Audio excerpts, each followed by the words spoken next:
Welkom terug by die groot ontbyt. Nou ja, van die eiers na die grootste koerantstories van die dag.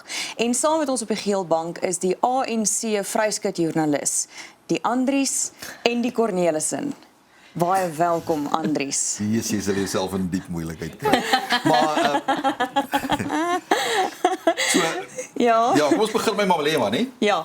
Wat Terwyl ons wat vandag gefonnis word. Ja. Kom ons dit gaan interessant wees om te sien presies wat waar die vonnis heen gaan. Soos ek verstaan is die hofstukke is reeds opgetrek. Hy het reeds gister ook gesê hy gaan appeleer teen sy skuldigbevinding. So hierdie gaan nie die einde van die proses wees nie. Of hy tronkstraf kan kry, die staat vra vir 15 jaar. Ek dink nie ons gaan naaste by in daardie omgewing sien nie. Ek dink as jy waarskynlik 'n vonnis kry waar 'n boete 'n opsie is, ek dink dit sou waarskynlik die beste wees wat jy hier kan verwag. Malema gaan nie tronk toe gaan nie. Gaan ons enige sien iemand soos wat een opgeskort of verstaan soos of 'n opgeskorte vonnis, maar vonnis. daar's nie ek kan nie sien dat Malema direkte tronkstraf gaan kry na aanleiding van hierdie saak nie. Jy kan baie dinge sê en jy kan kyk na Malema en jy hou nie van hom nie, jy weet en eintlik ja, moet hy sommer net tronk toe gaan.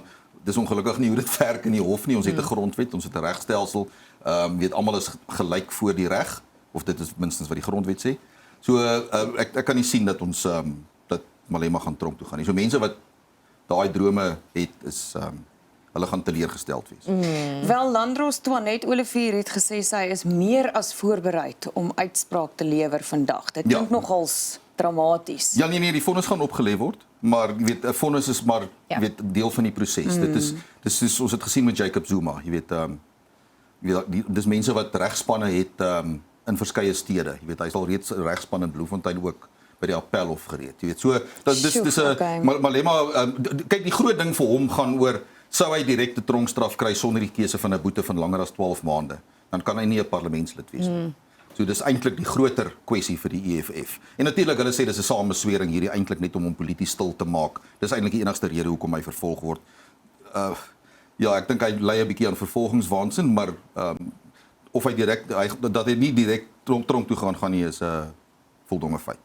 Andries, dan die president en jy op sosiale media het baie te sê gehad oor Rolf Meyer se aanstelling. Ja, ek dink dit was interessant om die reaksie dop te hou vanuit watter geleedere dit kom. Jy weet ons het gister gesien Action SA byvoorbeeld Herman Mashaba wat gesê het maar die president gee nou die land terug aan die nasionale party. Nou ek weet nie hoekom Herman Mashaba hoe hy daarbey uitgekom nie. Dit is amper asof die laaste 35 jaar in Suid-Afrika nie weet dat niks gebeur in 35 jaar in Suid-Afrika nie. Weet ons het basies die onderhandelinge gehad by CODESA waar Rolf Meyer en Cyril Ramaphosa die hoofonderhandelaars was en jy weet dis nog steeds die mense wat die argument voer maar weet de Klerk en Meyer het ons uitverkoop weet by CODESA en die land oorgegee aan die kommuniste. Dit is net so moeg soos die raskaart. Ja. Ons het baie ver aanbeweeg in die afgelope 35 jaar. Weet Rolf Meyer was betrokke by baie meer. Hy was 'n stigterslid van die UDM saam met Bantu Holomisa. Hy was toe terug parlement toe en daarna het hy uit die politiek getree. Weet jy sal as jy terugdink, ek was 'n joernalis gewees wat hy het die burgerlike inisiatief gestig. Ek dink dit was in 2001 en jy weet Bill Clinton en Mandela was nog op die verhoog daai dag gewees saam. Weet hoe die inisiatief bekend gestel is. Juis om burgerlike organisasies meer te betrek by die demokrasie in Suid-Afrika. So weet Rolf Meyer het baie meer gedoen as net was hy die hoofonderhandelaar. Die EFF het gesê maar hierdie is 'n klap in die gesig van miljoene mense wat teen apartheid gestry het. En nou is dit weet nou word 'n wit Afrikaner gestuur om die gesig te wees van Suid-Afrika in die imperialistiese Amerika. Die emosionele taal wat eintlik regtig onnodig is. En dan aan die ander kant het jy die reaksie van jy weet maar Rolf Meyer is 'n verdelende figuur in Afrikaner geleedere. Weet ongelukkig het ons nog steeds daar's organisasies wat dink hulle besluit wie is goeie Afrikaners en wie is slegte Afrikaners. En mense is nie net jy kan nie net 'n Afrikaner wees nie. Jy moet of 'n goeie een wees of jy moet 'n slegte een wees. En as jy nie met hulle saamstem nie, is jy 'n slegte Afrikaner. Ja, ek wil ook sê ek dink mense verloor perspektief dat Rolf Meyer nie oorgaan om jou kultuur te verteenwoordig nie. Hy gaan oor om Suid-Afrika te verteenwoordig en ek dink jy gaan nooit 'n figuur kry in Suid-Afrika wat almal gelukkig gaan maak nie, maar die punt is hy moet ons land tot die beste van sy vermoë kan verteenwoordig, nie net een groep mense nie. Ja, daar's byvoorbeeld na hom verwys as kaderontplooiing. Nou jy moet ook daarom onthou, jy weet ons het al ambassadeurs gehad so Tony Leon en Douglas Gibson. Douglas Gibson was 'n vurige teenstander van die Demokratiese Alliansie, vurige teenstander van die ANC regering. Jy weet, so dis nie net kaders wat ontplooi word in ambassades nie. En in hierdie stadium het ons juis iemand nodig wat 'n bietjie meer begrip het van die breër konteks van Suid-Afrika. Jy weet, jy moet onthou, Rolf Meyer was ook betrokke by die onderhandelinge en die vredesprosesse in Noord-Ierland, Kosovo, Rwanda. Jy weet, so jy weet, daar's 'n geskiedenis. Ja, jy weet, die ding is ook, jy weet, waar hierdie reaksie vandaan kom, is sommige mense reken dat hulle het 'n groter prys betaal vir die nuwe Suid-Afrika as wat ander het. En dis 'n feit, jy weet, sommige Afrikaners was ryk in die ou Suid-Afrika en hulle is ryker in die nuwe Suid-Afrika. Sommige mense is verskans teen die gevolge van die nuwe Suid-Afrika, soos regstellende aksie en gelyke indiensneming. Jy weet, hulle is amper half, jy weet, hulle en hulle gesinne is amper verskans, want hulle kan dit bekostig, hulle word nie regtig, hulle voel dit nie aan die bas, regstellende aksie en weet, gelyke indiensneming en swart ekonomiese bemagtiging. Hulle voel dit nie so aan die bas, soos wat ander Afrikaners dit voel nie. Maar dit beteken nie dit maak van iemand 'n goeie of 'n slegte Afrikaner nie. Dit is interessant, baie kenners het gister hulle opinie uitgespreek deur te sê, Roel was duidelik 'n politiese keuse van president Ramaphosa gewees en dat daar volgens hulle ander opsies is van mense wat dalk meer sake georiënteerd is. Hoe voel jy oor sy die pakkie waarmee hy gaan Amerika toe? Rolf Meyer was baie betrokke in die sake omgewing in die laaste ek dink hy het juis 'n begrip vir al daardie verskillende fasette.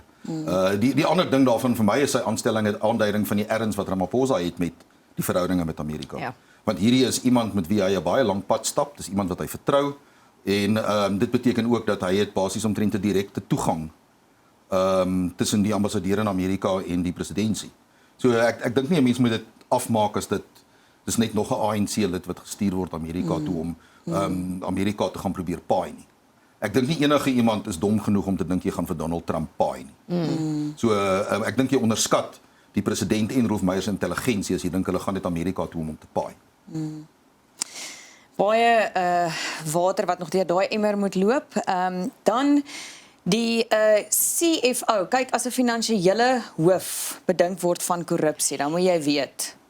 Kyk, hierdie kom nou al 'n hele entjie, weet ons het nou by die Madlanga kommissie gehoor van Gareth Mnisi, hy is die finansiële hoof van Tshwane. Dat hy betrokke was by tender, na bewering, by tendermanipulering. Sy naam is genoem, ook gekoppel interessant genoeg aan Malema en die lys van sekuriteitsmaatskappye. Onthou ons het die hele stories gehad oor hoeveel geld Tshwane bestee aan sekuriteitskontrakte. En dit is 'n lekker kontrakkie om te kry. Daar word net sommer besluit, maar ons het nog ekstra wagte nodig en dan word reuse bedrae aan maatskappye betaal. So die kwessie met hom gaan weier as dit. Hy is veronderstel om môre te getuig by die Madlanga kommissie. Hy is nou voorlopig geskort sodat die ondersoek by die munisipaliteit kan aangaan. Die interessante ding is, hy het in 'n siviele saak het sy welvaart het ter sprake gekom. En dis 'n man met baie duur smaak, baie duur horlosies, baie duur voertuie, trusts met baie eiendomme van baie miljoene rande wat hy nie kon verduidelik in terme van wat sy inkomste is nie. So ja, daar's baie vrae oor die man. Maar kom ons hoor wat hy gaan vertel by die kommissie en of hy dalk vir ons nog meer wurms gaan vry. Want hy is nou Vrydag by die kommissie. Vrydag, ja. Okay, goed. Ons sien uit. Dan is die syndikaate besig, Andries. Ja, dis nou weer hierdie ding van jy weet ons dink ons het nie genoeg skelms in Suid-Afrika nie, dan bring ons hulle in die land in om van hier af te opereer. Hierdie is 'n batebeslagleggingseenheid het in Bryanston in Johannesburg toegeslaan. Hulle het op bates beslag gelê van 43,9 miljoen rand. Dis blykbaar 'n groep Israeliese burgers wat een van hierdie belsentrums weet hulle klik as advertensies en hulle bied vir jou produkte aan met groot opbrengste en goed en dan het hulle mense ingeloop in onder meer Australië, Nieu-Seeland, Kanada en Amerika. En hulle het van Bryanston af geopereer. Maar minstens hulle bates is nou gevat en hulle verskyn ek dink die hofverskyning is uitgestel tot Junie toe vir verder ondersoek in Palm Ridge. So ja, ons voer die skelms in ook. Ons het nie net ons eie gekweet nie. Ek is baie bly hulle bates is op beslag gelê. Dan 'n fantastiese storie waarmee ons eindig en dit is Koopslim, die Skubu nuwe projek in Diepsloot verander Suid-Afrika se inkopiespel vir arme mense. Ja, dis 'n interessante storie van Marula Media. Hulle het dis 'n konsep wat gestig is om produkte meer bekostigbaar vir mense te maak. Nou ek sal nie omgee om self goed sonder verpakking en wat ook al. Wat jy basies jy kan olie en jou skorrelgoed wasseep en jou waspoeier en sulke tipe van goed gaan koop jy en jy betaal nie vir verpakking en goed nie. Dis ten volle geautomatiseer. Jy kry vir jou 'n kaart waarvoor jy R10 betaal en dan bring jy jou eie houers en dan kom haal jy vir jou van hierdie produkte teen omtrent hulle praat van tot 60% minder as by die grootste kleinhandelaars. Dis fantasties. Omtrent R28 vir 2 kg rys en R11.99 vir 'n kilogram meel en jy kan jou soos jy sê jou eie houers bring en dis geautomatiseer. So dis wonderlik die mense. Ek hoop regtig dit is nie die laaste tipe winkel, skoolwinkel. Hulle wil nog 30 oopmaak. Okay. So dit oor die volgende 2 jaar in Suid-Afrika. Nou dit is 'n interessante konsep. En ek dink hulle kan gerus op meer plekke wees. Absoluut. Dit is wonderlik. Baie dankie Andries vir jou tyd. Altyd Bly lekker. ingeskakel vir nog groot ontbyt net hierna.